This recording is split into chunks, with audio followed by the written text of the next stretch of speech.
ప్రైజ్లాడ్ ప్రభు నామమునకు మహిమ కలుగును గాక. ఈరోజు మరలా ఆయన స్తుతించుకున్నటకు, ఆయన గణపరచుకున్నటకు మనకి ఇచ్చిన ఈ దినాన్ని బట్టి ఏమి ఇచ్చిన ఆయన రుణం తెచ్చలేము. ఈరోజు వాగ్దానము కీర్తన గ్రంథము 135 అధ్యాయం 16, 17, 18 వచనములో ఈ విధంగా సెలవిచ్చుచున్నది.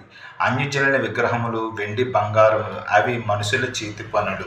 వాటికి నోరుండి మాట్లాడవు, కళ్ళుండి చూడవు, చెవులుండి వినవు, ముక్కులుండి వాసన చూడవు. వాటిని నోళ్లలో ఊపిరి లక్ష్యమైన లేదని దేవుని వాక్యం స్పష్టంగా మాట్లాడుచున్నది.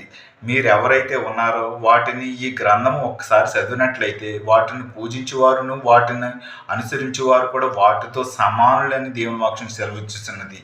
మనుషులు చేసుకున్న వాటికి మనుషులు మొక్కుచున్నారు కాబట్టి వాటిలో ఏ న్యాయం జరగదు. వాటి యందు విశ్వాసం ఉంచేవాడు వాటితో సమానమని దేవుని వాక్యం సెలవిస్తున్నది. సజీవమైన దేవుడు, నిత్య జీవం గలవాడు నీకు ఉన్నాడని నమ్మినట్లయితే ఈ వాక్యం